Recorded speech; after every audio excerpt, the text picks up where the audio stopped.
Faz muito tempo que eu não conto o meu testemunho de vida. Mas eu nasci na cidade do Rio de Janeiro, em São João do Meriti, Baixada Fluminense. Venho de uma família de militares. Meu pai, tenente da polícia, meu avô, um coronel. 3 tios coronéis, 2 tios generais. E um tio brigadeiro do ar. Um regime de criação totalmente militar. Meu pai se chamava Ares Viana, veio transferido da cidade do Rio de Janeiro para Natal. E nós viemos acompanhando o papai. Estudava numa escola militar em Nova Iguaçu, no estado do Rio de Janeiro. E na época, aqui em Parnamirim, só tinha uma escola que era considerada militar, que era a história da aeronáutica, o CATRI. E nós viemos estudar nessa escola, como filhos de militar. O meu avô, o senhor Ari, era dono de um centro de macumba junto com a minha avó. E cada um dos netos foi criado sendo devoto a um santo. E eu fui criado a vida toda sendo devoto a São Cosme e Damião. Todo dia 27 de setembro eu tinha que pagar oferendas. Eu tinha que fazer aquele saquinho de balas e sair distribuindo na rua. Meu pai nos criou dizendo que a gente não podia ter amizade com crentes. Porque crente era a escória da sociedade. E assim nós crescemos, uma família de classe média alta. Eu ganhei o meu primeiro carro novo com 12 anos de idade. Com 17 anos eu estava fazendo a minha primeira faculdade. Simplificando, eu estudei para ser alguém. Meu pai me dizia que você pode perder carro, você pode perder o dinheiro que tem no banco, mas há uma coisa que ninguém tira de você, é o seu conhecimento. Então nós estudamos. Dos filhos do seu Aires, eu sempre fui o esquisito lá de casa. Enquanto os meus irmãos mais velhos se prostituíam, eu simplesmente sempre gostei de ler. Eu leio cerca de quase 30, 40 livros por ano, desde menino. Meu pai olhava para mim e dizia assim: esse menino aí não é muito sério não. Enquanto os outros irmãos se prostituíam, iam para a festa, eu nunca bebi, eu nunca fumei, graças a Deus. Hoje eu entendo que era um propósito de Deus lá na frente. Nunca fui de farra. Eu só tinha um vício. E qual é, pastor? Vou aqui afirmar. Era bater no povo. Eu comecei a treinar artes marciais com 3 anos de idade. Com 14 anos já era faixa preta de taekwondo, judô e jiu-jitsu. Cresci dentro de uma academia, dando aula de taekwondo e jiu-jitsu. Amo até hoje as 2 artes. A minha filha e alguns netos treinam jiu-jitsu até hoje. Mas não estou lá mais no meio. Acompanho de longe. Só que eu conheci uma moça aqui em Natal. Eu fui panfletar uma vez na escola. Eu estava abrindo uma academia na rua Senador João Câmara, de taekwondo. E aquela menina passou. Magrinha, parecia um cibidezinho. E eu arriei os 4 pneus e estepe por esta moça. Só que um dos meus alunos, chamado Cláudio, que já partiu para a glória em Cristo, conhecendo que eu não gostava de crente, ele disse assim: professor, esta menina é de família crente. E a gente sabe que o senhor não gosta de crente. Até mesmo na minha academia, quando alguém ia fazer inscrição que dizia: eu sou crente, não quero crente aqui não. Só que naquele dia eu disse assim: não, eu só saio daqui quando eu conhecer essa moça. E o Cláudio mexeu os pauzinhos e trouxe a Dal até mim. Só que Dalvanira, ela tinha um segredo com Deus. Ela é da família do seu Zezinho, da casa Parnamirim, da irmã Júlia. Os pais delas são primos de 3º grau, moram lá em João Câmara, e Dalvanira veio para cá estudar e morava na casa deles. Uma vez em um culto doméstico, o seu Zezinho disse a Dal: faça um pedido. E Dal, aos 14 anos, disse assim: eu quero casar. A irmã Vaneide disse: vai se converter, vai estudar, menina. Foi para isso que o teu pai lhe mandou para que ela disse: não, não quero casar agora, eu quero casar. Mas eu quero que Deus prepare para mim um homem chamado Robson. Eu quero que o nome do meu marido seja Robson. Eu quero que ele tenha mais de 1,80 m. Eu quero que ele seja carioca. E eu quero que ele seja militar do exército.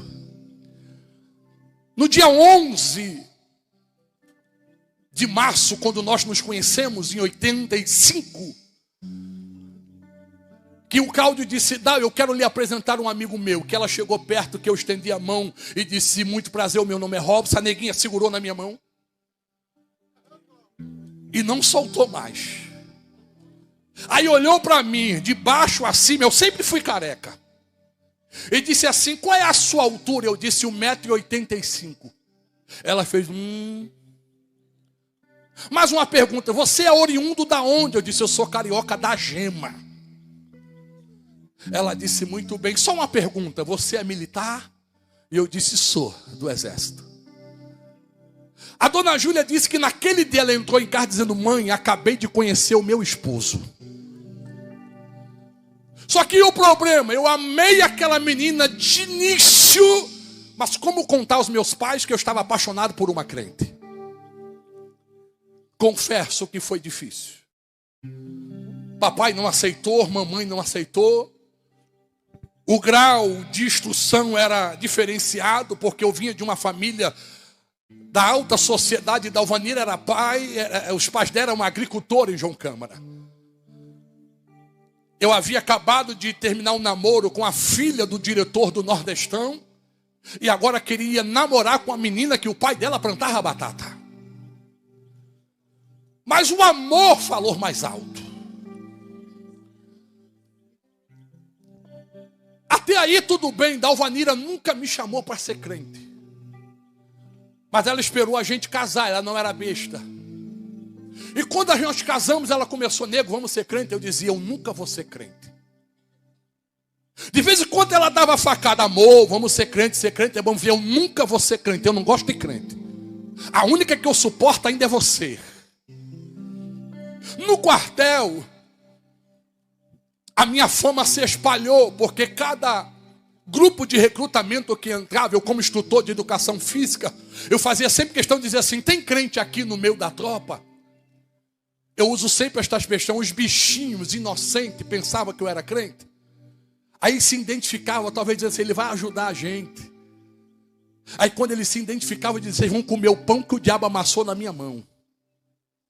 Eu persegui crente, eu maltratei crente, eu prendi crente, eu bati em crente. Só que no recrutamento de 88, uma tropa de 145 homens que estava entrando no 7º pelotão de polícia do exército, eu perguntei, tem crente aqui? E houve um silêncio como aqui está.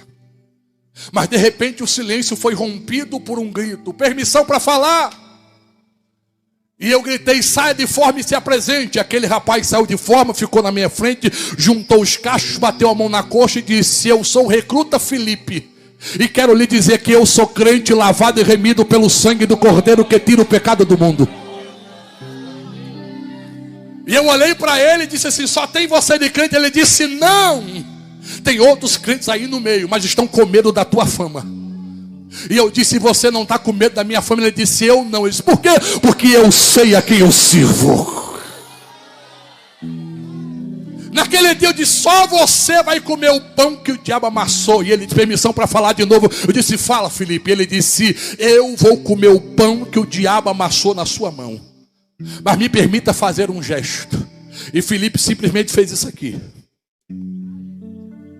Ele ficou assim por cerca de alguns segundos.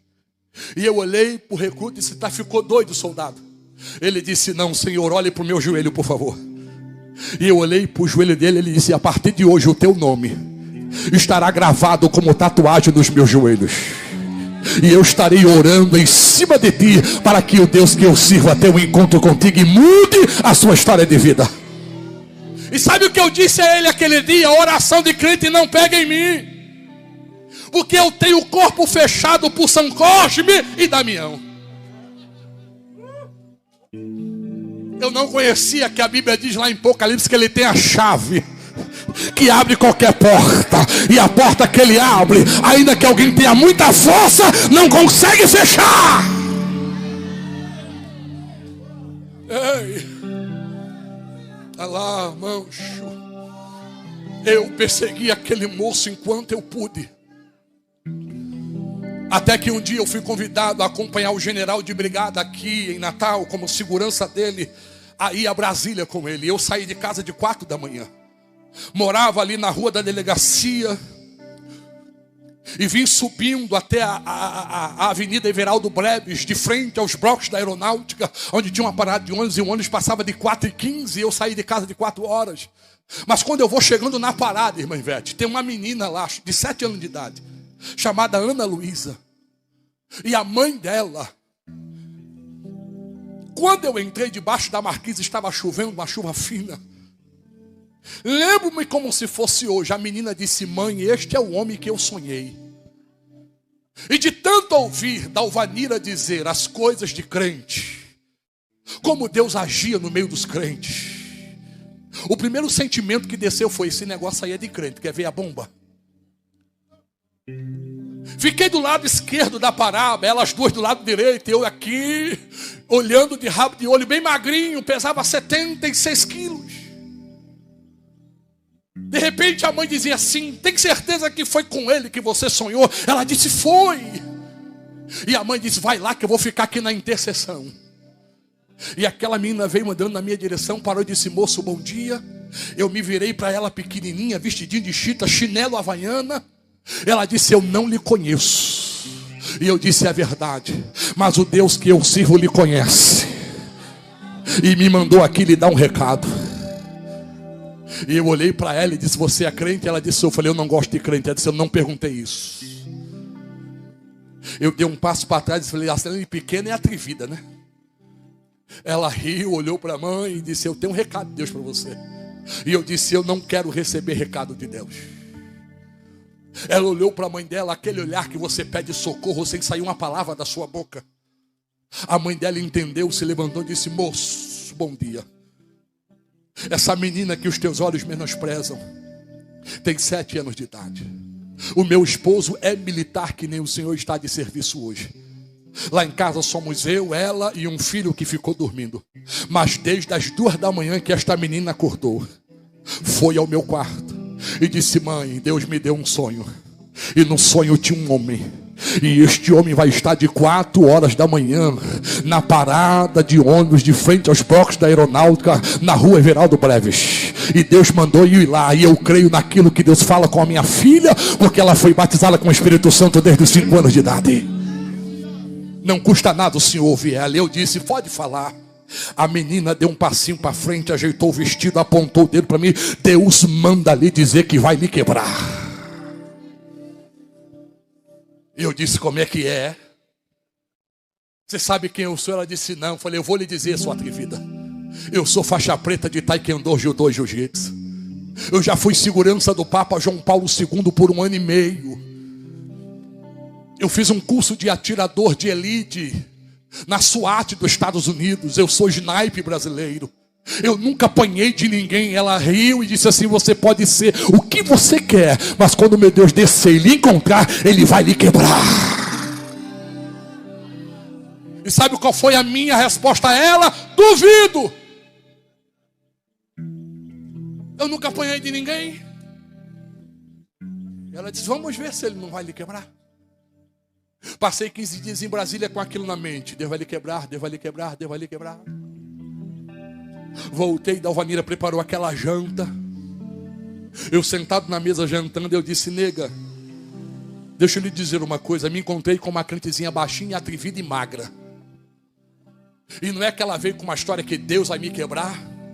Quando eu disse isso, irmã Ivete, Dalvanira se levantou, me abraçou pelas costas, me deu um beijo na careca e disse: filho, aceite a Jesus. E eu disse: por quê? Porque eu cresci em cultos domésticos e eu ouvi sempre a irmã Julinha dizendo: Deus vela no cumprimento da sua palavra. Se Deus te escolheu como alvo, Ele vai lhe pegar um dia.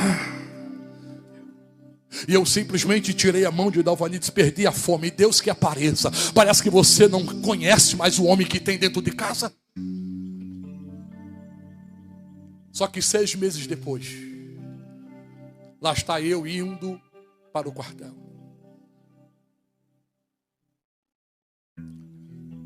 4 horas da manhã eu começo a subir a rua. A 50 metros da parada, eu paro e digo, não acredito. Quem está lá? Ana Luísa e a mãe dela. E eu disse, quer ver, eu vou chegar lá, vai ser a mesma coisa. Ela vai se levantar, vai dizer, mãe, é este o homem. Mãe, eu tenho um recado para ele. Aí eu passei a minha mochila para a mão esquerda, olhe para mim. Fechei a mão direita. Comecei a andar dizendo, eu nunca bati numa mulher. Mas hoje, se aquela menina se levantar e dizer que tem um recado, eu dou um cascudo nela. Se a mãe se meter a besta, pelo menos um empurrão eu dou. Olha a inércia, a minha loucura, sem conhecer as escrituras. São Cosme e Damião, vem comigo. Ô São Cosme e Damião, vem comigo. Porque se ela se levantar, eu pego ela. Mas quando eu fui chegando debaixo da marquise, que eu entrei, Ana Luísa se levantou. Simplesmente gritou, mãe, o homem chegou. E já veio andando na minha direção. Parou na minha frente, estendeu a mãozinha esquerda e segurou no colarinho da minha farda e me puxou. Eu desse tamanho me curvei e com a ponta do dedinho da mão direita ela passou aqui no meu nariz. E começou a perguntar assim, quem é você? Você está pensando que é o que nesta terra? Se não um pó em cinza diante do Deus que eu sirvo. Ela me soltou, deu 2 tapinhas e disse assim, me respeite. Pensas tu que o meu Deus não viu tu parar lá embaixo e olhar aqui para cima e chamar esses 2 demônios para lhe acompanhar, dizendo, se eu me levantasse ia me dar um cascudo, agora desce, tu é homem? Lá em Xurimandagaia. Eu olhei para ela, parei e disse, eu tocar em você, o que acontece? Ela disse, lembra que há 6 meses atrás eu estive aqui e eu lhe disse que Deus vai lhe quebrar? Eu disse, se você tocar em mim, o meu Deus muda de opinião. Eu disse, por quê? Ela disse, porque eu sou cidadão do céu, lavada e remida pelo sangue do Cordeiro que tira o pecado do mundo. E se você tocar em mim, você estará tocando na menina dos olhos de Deus. Aí eu abaixei a bola, abaixei o tom de voz e perguntei, qual é o recado? E ela disse, Deus manda lhe dizer que antes que esta tarde termine, Ele vai lhe quebrar. E você vai ter que reconhecer quem lhe quebrou. Segure a mão de alguém, por favor. Curve a sua cabeça em nome de Jesus. As tempestades chegam. Elas não mandam telegrama. Eu não sei o que é que você está vivenciando, mas Cristo é a resposta que você precisa. Eu não sei em que nível a tempestade que está passando sobre a sua embarcação está. Eu não sei qual é o tamanho do gigante que você tem enfrentado. Nem sei se você está questionando como Jó questionou. Por que me fizeste um dos teus alvos? Que mal te fiz? Não sei quem está olhando para você e também questionando por que você está na prova, já que você se diz crente. Mas nesta noite o eterno Deus, que se levantou do trono e olhou para Jó, é o mesmo Deus que aqui passeia na cruzada nesta noite. E está lhe dizendo que está no controle da situação que você está vivenciando. E se você crê nisso, junto à mão do seu irmão, levante ela e por 10 segundos glorifique a Ele. Deus manda lhe dizer que lhe entende.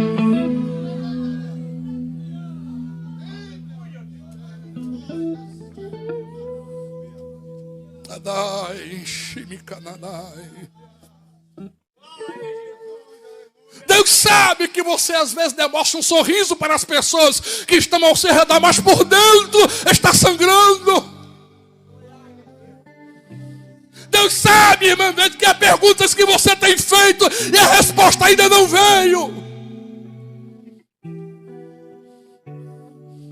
Quem não lembra do capítulo 5 de Êxodo?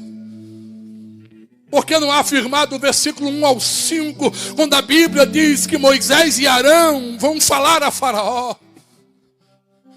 Quem não lembra dos meados do versículo 6 a 19, quando está escrito que Faraó afligiu os israelitas amando de Deus. Quem não lembra do versículo 20 e 21 do capítulo 5, o pastor Bernardino, como a Bíblia diz que os israelitas questionaram a Moisés e Arão e se queixaram por causa da provação. Mas quem não lembra do verso 22 e 23, que Moisés sai do queixume do povo e entra dentro da tenda da congregação, e ele vai perguntar a Deus: por que fizeste mal a este povo? Por que me enviaste a eles se eles estão sofrendo? Mas quem não lembra do capítulo 6 e do versículo 1 e a parte A, quando a Bíblia diz: e olhando Deus para Moisés lá de cima, disse: agora verás o que eu irei fazer a Faraó, provando a ele que eu vos tirarei como um forte e braço estendido desta terra, porque eu sou Deus. Fica de pé comigo nesta noite. Fica de pé comigo nesta noite.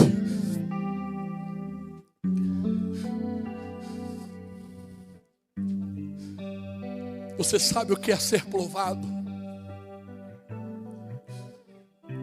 Eu fui aquele dia. Cheguei no quartel, fui convidado a fazer a pista de PPM. Quem aqui foi militar no TAF? Nós temos uma pista de obstáculos que o penúltimo obstáculo é uma escada de 7,5 metros a 8 metros de altura, conforme o quartel. Uma escada que você sobe na sua normalidade, passa a perna, desce 2, 3 degraus e pula do meio dela para baixo.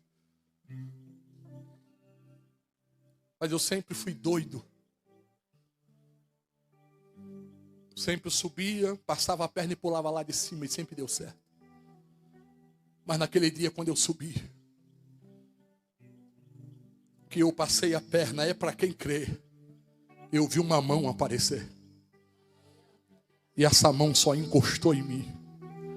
E eu caí de 7,5 metros de altura com as costas no chão. Apaguei. Acordei de 4:30 da tarde, no 7º HGUR de Natal, com Dalvanira do lado, meu pai e minha mãe, o coronel Santos Filhos, que era o comandante do 7º Batalhão de Infantaria Motorizada, meu tio, irmão da minha mãe, capitão Ferra, que era o ortopedista e neurocirurgião do exército na época. E depois de meia hora de acordado, eu lembro que o meu pai disse: pode falar, ele é forte. E o capitão olhou para mim e disse assim: Robson, você caiu e quebrou a coluna em 3 partes. E nunca mais você vai andar. E eu comecei a chorar pela primeira vez como homem. Mamãe, que nunca tinha me visto chorar, minha esposa, chegaram para mim: você está chorando por quê? Eu disse: Dal, lembra da menina que eu disse que se encontrou comigo? E que ela disse que Deus ia me quebrar? Ela disse: lembro. Pois eu me encontrei com ela hoje de manhã de novo. E ela disse que antes que esta tarde terminasse, Deus ia me quebrar. E que eu ia ter que reconhecer quem me quebrou. E eu chorava e soluçava, olhava para o céu e disse: Deus, tu me quebrou. Só que aí o efeito surgiu ao contrário, e diziam: vamos aceitar Jesus. Eu agora perguntava: que Deus é esse que diz que nos ama e tem que nos quebrar? Não, mas Deus é amor. Que amor é esse? Que tem que ferir, que tem que quebrar, que tem que maltratar. Meus sonhos foram frustrados, o trauma desceu. Para piorar a situação, um dia de domingo, Dalvanira não foi me visitar. E pense numa coisa ruim, aprenda isso: é dia de domingo para quem tem família no hospital sem receber visita. É um abandono. Você vê todo mundo com visita e você lá sem ninguém para conversar. Dalvanira não foi, eu disse: pronto. Até a mulher que eu escolhi me abandonou. Mas na segunda-feira, logo de manhã, por ser segurança do general, nós tínhamos alguns privilégios. Entra a Dalvanira na enfermaria e atrás dela a irmã Francineuda Queiroz, o irmão Canidé Queiroz e o pastor Raimundo João de Santana. Dalvanira entrou com aquela turma de gente e disse: amor, eu não vim lhe visitar ontem, porque estava havendo um trabalho da UMADEP em Parnamirim, e eu me reconciliei com Deus. Ela disse: está vendo aqui o pastor Raimundo? No meio do povo que aceitou a Jesus, ele desceu do púlpito. Eu fui a única jovem casada que ele abraçou, e no abraço que ele me deu, ele disse: moça, não te preocupa, porque eu quebrei o teu esposo, mas no tempo certo darei uma coluna nova a ele, e farei ele andar o Brasil, dizendo que eu sou. No final do abraço ele disse: eu quero conhecer o teu marido. Pastor Santana naquela manhã pregou para mim com tanta veracidade, que a última palavra dele, a minha irmã Ivete, foi: Deus quer lhe dar uma coluna nova. Aí eu raciocinei, rapaz, se ele disse que ia me quebrar, quebrou. Se ele está dizendo que vai me dar uma coluna, vai dar. Então eu aceito ele. Quando ele me der a coluna, eu volto a fazer o que eu fazia. Eu quero aceitar Jesus. Pastor Santana orou, e a última coisa que foi frisada pelo irmão Canidé e a irmã Francineuda foi: Deus quer ter intimidade contigo. Você pode olhar para alguém e dizer isto: Deus quer ter intimidade contigo. Deus quer ter intimidade com você, moço. Aí eu perguntei: como é que você tem intimidade com ele? E o pastor Santana disse: lendo a Bíblia. Porque lendo ela, você verá a boca de Deus aberta falando contigo. Segundo, ore a ele. E eu disse: o que é oração? Ele disse: é conversar como eu estou conversando com você. Aí eu disse: é coisa de doido. Porque conversar com o senhor, tudo bem, eu estou vendo, mas como é que eu vou conversar com alguém que eu não vejo? Ele disse: converse e veja se ele não vai falar com você. Só que aí eles foram embora, e eu termino aqui. 6 horas da noite, irmã Ivete, dentro da enfermaria, eu disse: esses crentes são parada. Diz que para me conhecer eu tenho que ler a Bíblia, e nenhuma Bíblia deixaram para mim. Aí mas eu me lembrei que eles disseram que se eu conversar com ele, ele ouve. Aí eu fechei os meus olhos. No dia 22 de agosto de 89, fiz minha primeira oração dizendo: Deus, se tu existes, e se tu és o Deus da Bíblia que me quebrou, me dá uma Bíblia de presente ainda hoje, e envia alguém para ler ela para mim. Quando deu 8 horas da noite, o oficial de dia bate na porta do quarto, ele entra, olha para mim, e a primeira pergunta foi: Viana, tu agora é crente? E eu nem sabia o significado, mas me lembrei do que Felipe disse, e Ana Luísa, e disse: eu sou crente lavado e remido pelo sangue do Cordeiro que tira o pecado do mundo. Sabia nem o que era. Aí ele disse assim, depois que bateu em muita gente, depois que prendeu, agora é crente, né? Eu disse: é. Mas o que foi? Ele disse assim: é porque parou um carro aí na frente do hospital e desceu uma irmã descabelada e chegou na recepção e entregou esse presente aqui e disse: entrega lá no quarto de número 7. Diga ao paciente que é resposta de oração. E eu disse a ele: rasga aí o papel. E ele rasgou, era uma Bíblia dada por Deus. Tenho ela até hoje, tenho mais ciúme dela do que de Dalvanira. Foi Deus que me deu. Ele disse: é uma Bíblia. Eu chorei, disse assim: ele ouve oração, e além de ouvir, responde. Guarda ela aí para mim. Ele abriu a escrivaninha do lado da cama, colocou a Bíblia dentro, fechou e saiu.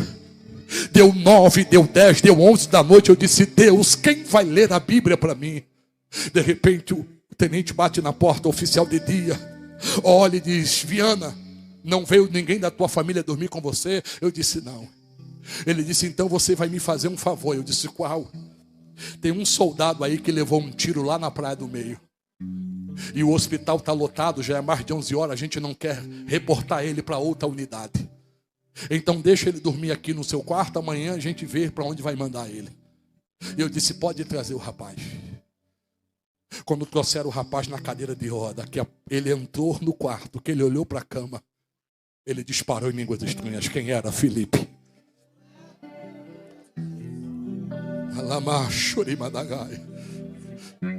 Por que ele disparou em língua? Porque quando vinham trazendo ele, dizia assim, fique tranquilo que você vai ficar num quarto que tem um crente aleijado. Ele não vai fazer mal nenhum a você. E Felipe disse que quando a cadeira de roda passou pela porta, que ele olhou para a cama e viu que era eu que tinha maltratado ele, ele disse, valeu ter tatuado o nome dele no meu joelho.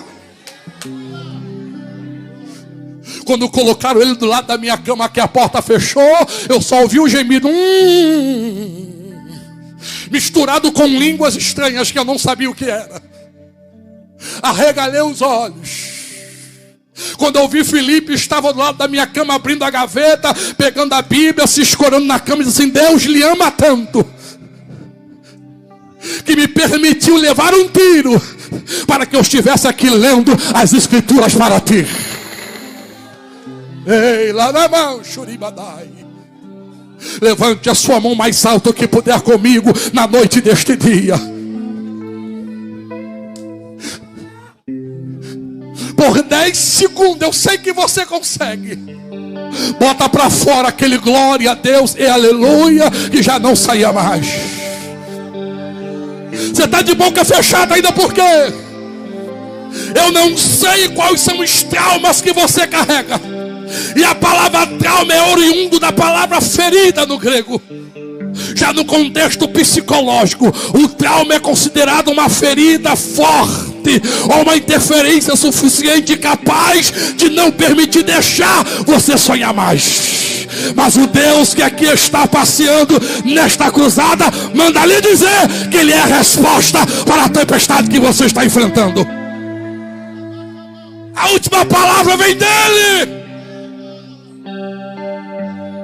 Se você crê nisso, dê um abraço em 2 pessoas nesta noite.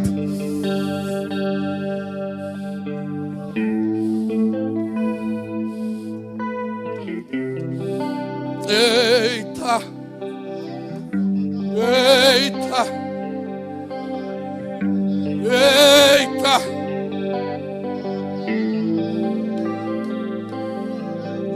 Eita! Entenda que o propósito de Deus é maior do que o processo que você está vivenciando. Entenda que Deus te escolheu para fazer a diferença nesta terra. E para isso a Bíblia diz que Ele prova a quem Ele ama. Pastor Robson, como é que termina a sua história? Questionando que nem Jó. Todo sofrimento traz ausências de respostas. E não há nada pior, pastor Bernardino, que o silêncio diante de tantas perguntas. Vou repetir. Não há nada pior do que o silêncio diante de tantas perguntas. Jó disse no capítulo 13, no versículo 25: o que eu temia me veio, e o que eu receava me aconteceu. No versículo 22 ele disse: nunca estive descansado, nem sossegado, nem repousei. Eu fiz a tua obra, mas estou na prova. Jó 7, 28: se pequei, que mal te fiz, porque me fizeste um dos teus alvos. Jó 19, 21: a mão de Deus me atingiu. Jó 19, 25: eu estou na prova, mas tem uma coisa, vereador: eu sei em quem tenho crido, e sei que o meu Redentor vive, e que por fim se levantará. Quem quer que ele se levanta ainda do trono?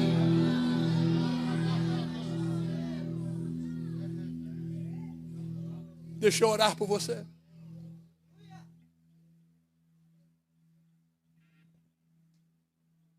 Vou lhe dar uma coluna nova, eu quero.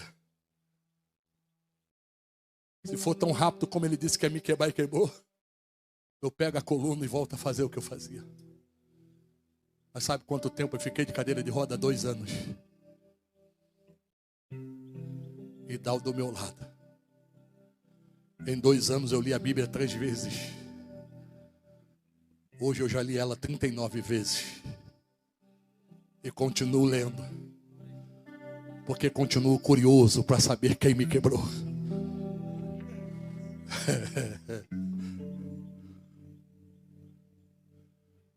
Aí um dia meu estado piora.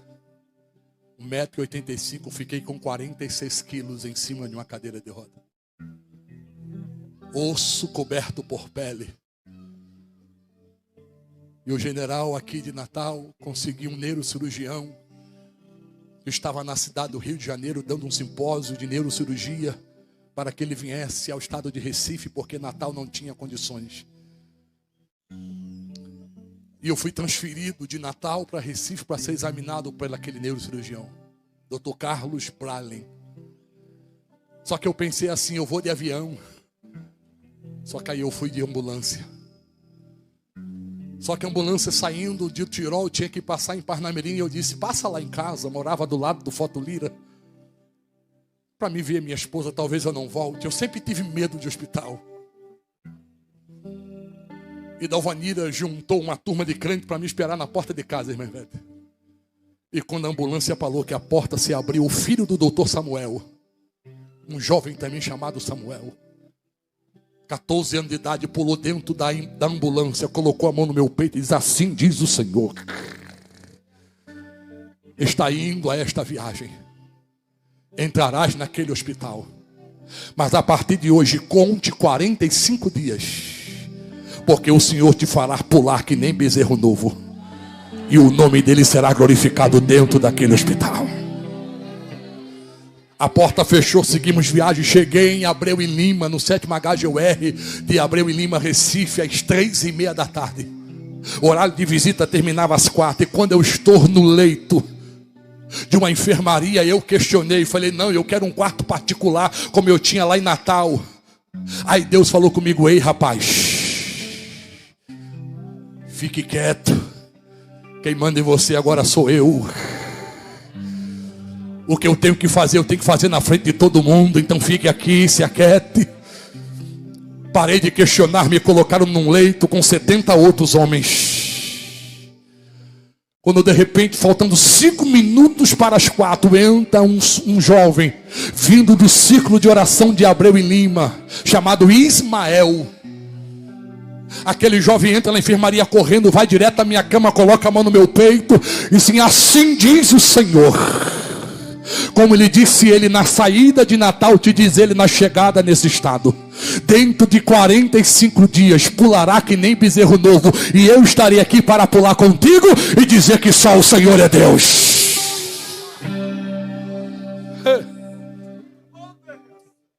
Ismael sumiu. 15 dias depois chega o doutor Luiz Carlos. 15 dias mais de exame. Aí o doutor dá o braço a torcer, pastor Bernardino, e diz, ninguém fará você andar. Eu vou operar a sua coluna, vou lhe rasgar, me explicou a cirurgia. Vou lhe abrir do pé da nuca ao pé da cintura. Serão 12 horas de cirurgia. Vou apenas trocar as vértebras que quebrou por vértebras portíceras, para amenizar as dores, mas ninguém faz você andar. Só que agora eu era crente, lavado e remido pelo sangue do Cordeiro. Agora eu era pentecostal. Agora eu conhecia quem me quebrou. E eu levantei o dedinho, doutor, posso falar? Ele pode. Deus disse que daqui a 45 dias eu vou pular.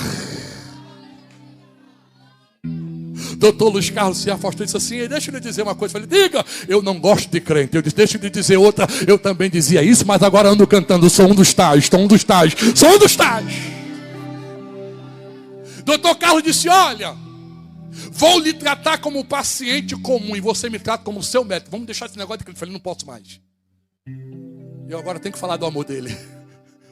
Eu agora preciso proclamar que ele quebra, mas que ele cura quem ele feriu. Aí eu disse, mas como se você está aí aleijado? E eu já disse que ninguém faz você andar. Eu disse, tá bom, vamos ver. Tal dia eu venho para fazer a cirurgia. Ele foi embora. E eu chamei o enfermeiro e disse: vai lá no claviculário, abra a gavetinha, pegue a minha ficha, veja o dia que eu entrei aqui até o dia da cirurgia, quantos dias faz, e corre para me dizer. O moço foi e voltou e disse: no dia da cirurgia vai fazer 45 dias que você está aqui. Eu disse: eu vou pular. No dia da cirurgia, irmã Ivete, deu meia-noite, entrando o quarto, quinto dia.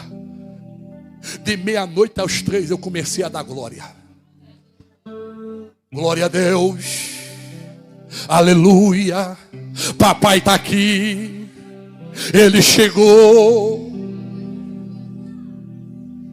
De vez em quando o oficial de dia vinha: rapaz, lá de baixo a gente escuta Deus, glória a Deus, está na hora de dormir. Eu disse: não posso, ele está aqui. De 3 horas da manhã piorou a situação. Eu deitado na minha cama, olhando para o teto, eu vi as telhas se mexerem de cima da minha cama. Um bocado de telha se afastou para a direita, outro bocado para a esquerda, e de repente entrou uma bolinha de fogo.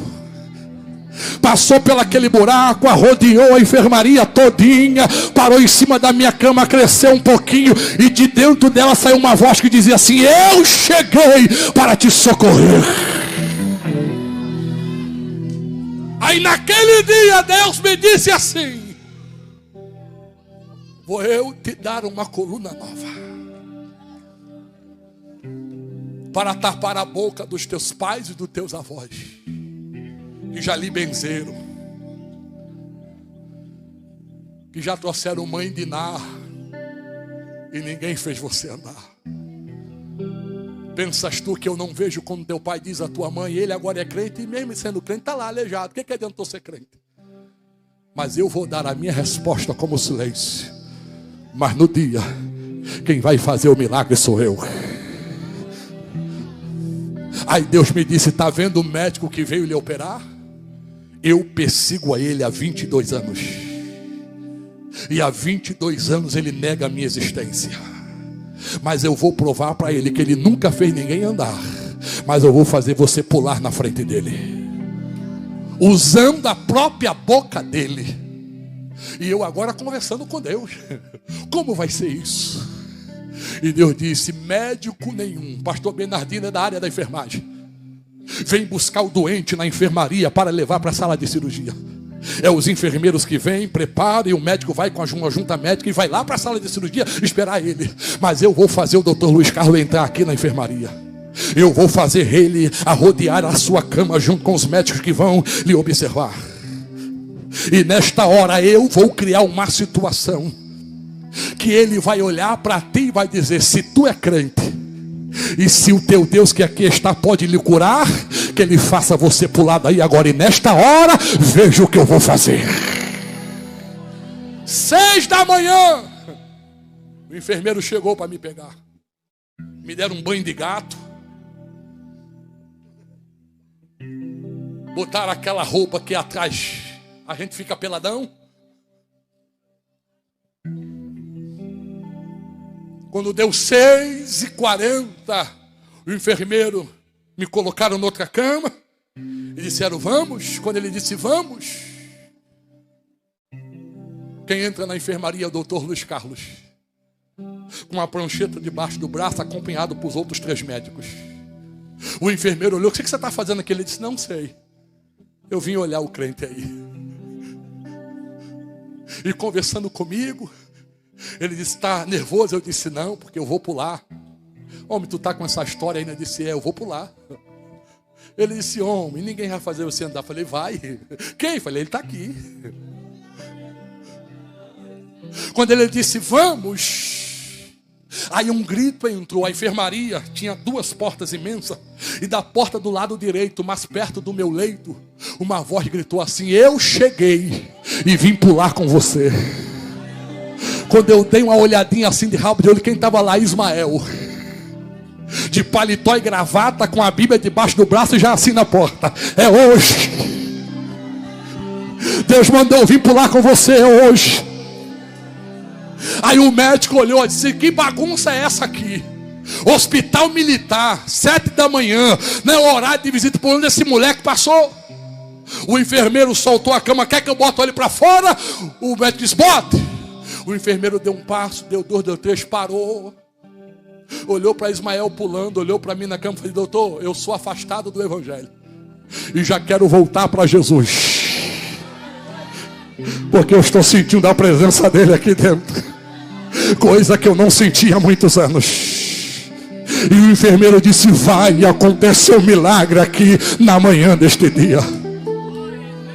Carlos Eduardo Barros, primo de Aline Barros, terceiro sargento do exército na época, servia naquele estado, estava como sargento de dia. Carlos entrou pela porta com a mão no coldre, em cima da pistola 9mm. E o que está acontecendo aqui? E o médico diz: é um menino, bota ele para fora. Carlos deu um passo, deu dois, deu três, olhou para o menino, olhou para o enfermeiro, balançou a cabeça, olhou para mim na cama e disse: ei, doutor, eu quero voltar para Jesus.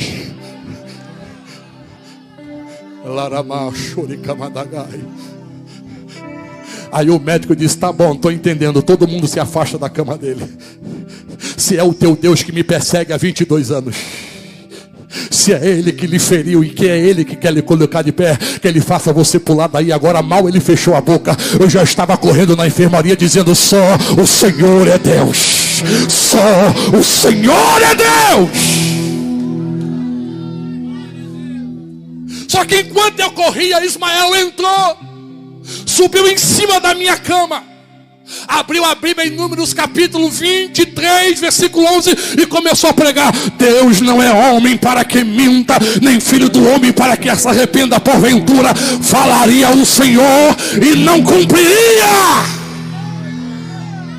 E fez um apelo. Já temos 2 almas. Onde está a terceira? De repente o doutor Luiz Carlos joga a prancheta em cima da cama, tira o anel de doutor do dedo e disse: eu estudei 30 anos para ser o que eu sou. E vem esse Deus e diz: pula, e o caba pula. Eu quero aceitar a ele. 37 homens aceitaram a Jesus naquela manhã. E eu pulando de um lado para o outro que nem bezerro novo. Ismael gritou: ei, crente, não sei o teu nome não, mas para de pular, vem cá, vamos orar para Jesus completar a obra e batizar com o Espírito Santo. E que ele começou a orar, quem foi o primeiro a ser batizado? O doutor Luiz Carlos Bralem. Ei!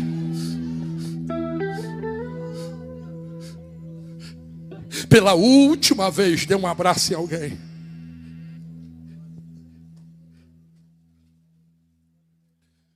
Não sei se ele faz, não sei se Bildade, Zofar estão de olho em você.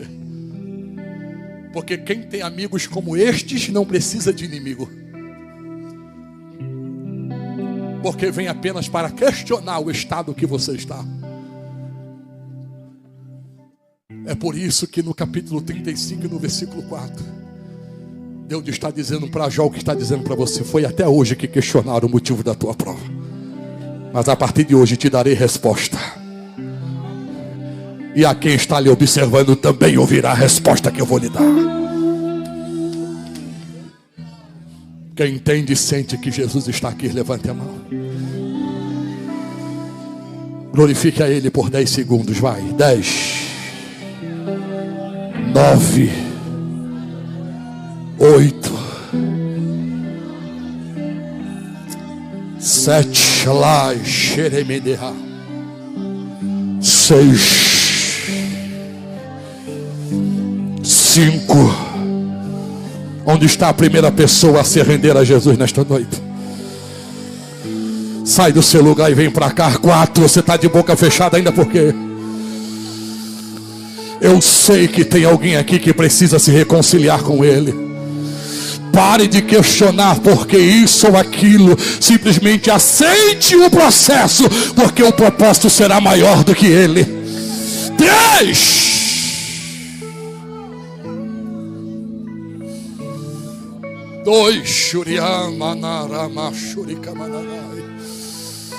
Onde está a primeira pessoa a aceitar Jesus? Eu sei que tem. Você que trouxe um amigo, uma amiga, vai lá. Diga para ele ou para ela, está na hora de voltar. Ei, o Deus que cura aqui está nesta noite.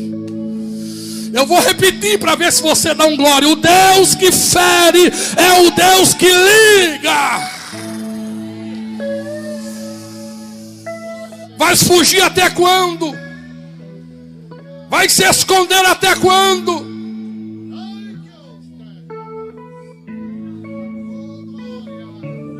Onde está a primeira pessoa a aceitar a Jesus?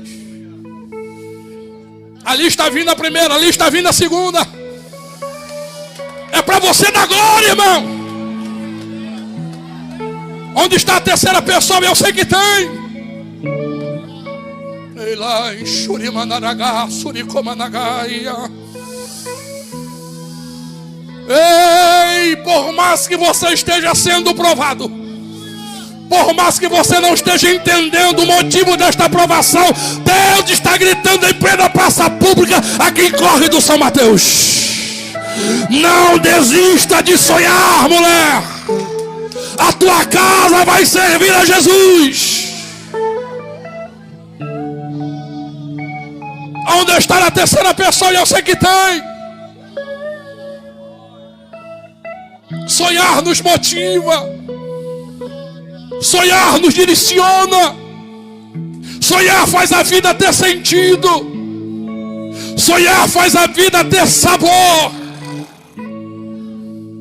Sonhar nos dá um senso de prioridade e também de propósito. Ei!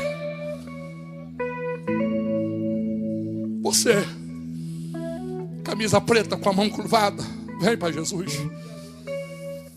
Não fuja mais. Ele é a alegria que você precisa. Venha. Dê um passo de fé nesta noite. Venha. Isso, Ramão, Chorimandagai. Quantos livramentos de morte tem ele lhe dado, rapaz? Não era nem para tu estar aqui, mas ele lhe livrou, porque o propósito é maior do que o processo que você tem passado. E você sabe disso, sim ou não? Onde está a quarta pessoa?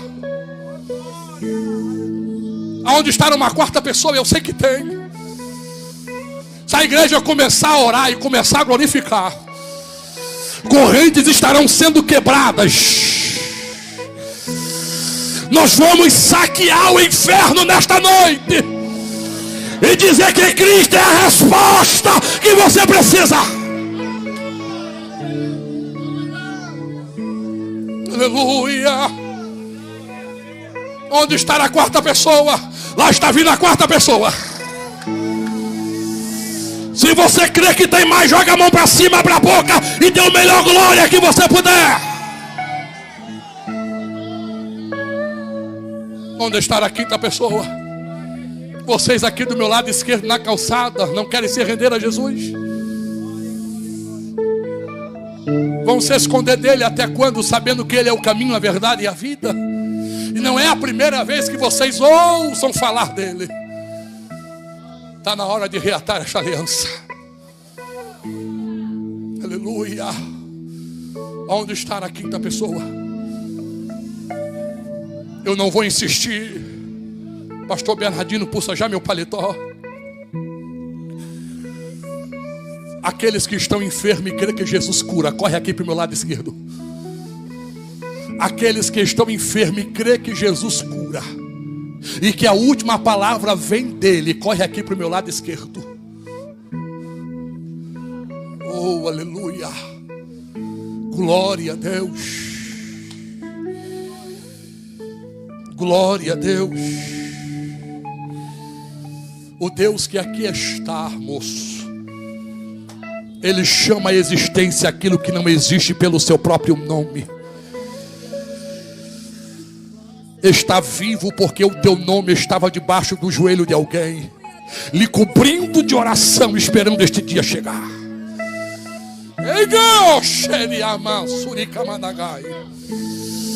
Quem sente a presença de papai na casa? São 38 anos pulando que nem bezerro novo na presença dele. E digo, por onde passei como pastor, nunca senti o desejo de me desviar. Glória a Deus. Nunca passou tal sentimento em mim, porque eu sei o que ele fez por mim. Ei.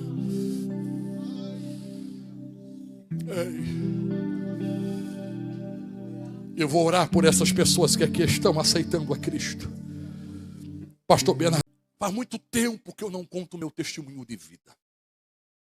Mas eu nasci na cidade do Rio de Janeiro, em São João do Meriti, Baixada Fluminense. Venho de uma família de militares. Meu pai, tenente da polícia, meu avô, um coronel. 3 tios coronéis, 2 tios generais. E um tio brigadeiro do ar. Um regime de criação totalmente militar. Meu pai se chamava Ares Viana, veio transferido da cidade do Rio de Janeiro para Natal. E nós viemos acompanhando o papai. Estudava numa escola militar em Nova Iguaçu, no estado do Rio de Janeiro. E na época, aqui em Parnamirim, só tinha uma escola que era considerada militar, que era a história da aeronáutica, o CATRI. E nós viemos estudar nessa escola, como filhos de militar. O meu avô, o senhor Ari, era dono de um centro de macumba junto com a minha avó. E cada um dos netos foi criado sendo devoto a um santo. E eu fui criado a vida toda sendo devoto a São Cosme e Damião. Todo dia 27 de setembro eu tinha que pagar oferendas. Eu tinha que fazer aquele saquinho de balas e sair distribuindo na rua. Meu pai nos criou dizendo que a gente não podia ter amizade com crentes, porque crente era a escória da sociedade. E assim nós crescemos, uma família de classe média alta. Eu ganhei o meu primeiro carro novo com 12 anos de idade. Com 17 anos eu estava fazendo a minha primeira faculdade. Simplificando, eu estudei para ser alguém. Meu pai me dizia que você pode perder carro, você pode perder o dinheiro que tem no banco, mas há uma coisa que ninguém tira de você, é o seu conhecimento. Então nós estudamos. Dos filhos do seu Aires, eu sempre fui o esquisito lá de casa. Enquanto os meus irmãos mais velhos se prostituíam, eu simplesmente sempre gostei de ler. Eu leio cerca de quase 30, 40 livros por ano, desde menino. Meu pai olhava para mim e dizia assim: esse menino aí não é muito sério não. Enquanto os outros irmãos se prostituíam, iam para a festa, eu nunca bebi, eu nunca fumei, graças a Deus. Hoje eu entendo que era um propósito de Deus lá na frente. Nunca fui de farra. Eu só tinha um vício. E qual é, pastor? Vou aqui afirmar. Era bater no povo. Eu comecei a treinar artes marciais com 3 anos de idade. Com 14 anos já era faixa preta de taekwondo, judô e jiu-jitsu. Cresci dentro de uma academia, dando aula de taekwondo e jiu-jitsu. Amo até hoje as 2 artes. A minha filha e alguns netos treinam jiu-jitsu até hoje. Mas não estou lá mais no meio. Acompanham de longe. Só que eu conheci uma moça aqui em Natal. Eu fui panfletar uma vez na escola. Eu estava abrindo uma academia na rua Senador João Câmara, de taekwondo. E aquela menina